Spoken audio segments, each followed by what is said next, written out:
கல்லா இருந்த என்ன மாணிக்க கல்லா மாத்தினது கணியன் தான். அவனுக்கு இந்த சமயத்துல பெரிய ஒரு நன்றியை சொல்லிக்கிறேன். எப்படி ராமனுடைய கால்பட்டு அகலைக்கு ஒரு மறுவாழ்வு கிடைச்ச மாதிரி எனக்கு அவரால் மறுவாழ்வு கிடைச்சிருக்குது.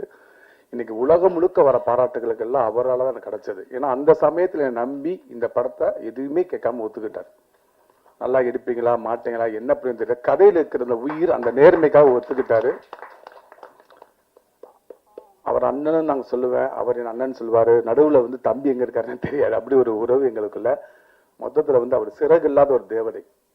எல்லாரையும் கையை பிடிச்சு அப்படி படுறது அப்படி தூக்கிட்டே போவார். எவ்வளவு நாள் எவ்வளவு வெயிட்னாலும் நான் தூக்கிட்டு போறேன், நான் உயர போற மட்டும் இல்லாம எல்லாரும் உயர கூட்டிட்டு போவேன் அப்படின்னு சொல்றது எண்ணம் இருக்குல்ல, அதுதான் அவர் வந்து இவ்வளவு பெரிய இடத்துக்கு கொண்டாந்து வச்சிருக்குது.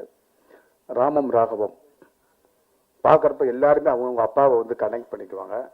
நான் வந்து இந்த ட்ரெயிலர் இப்பதான் பார்த்தேன்.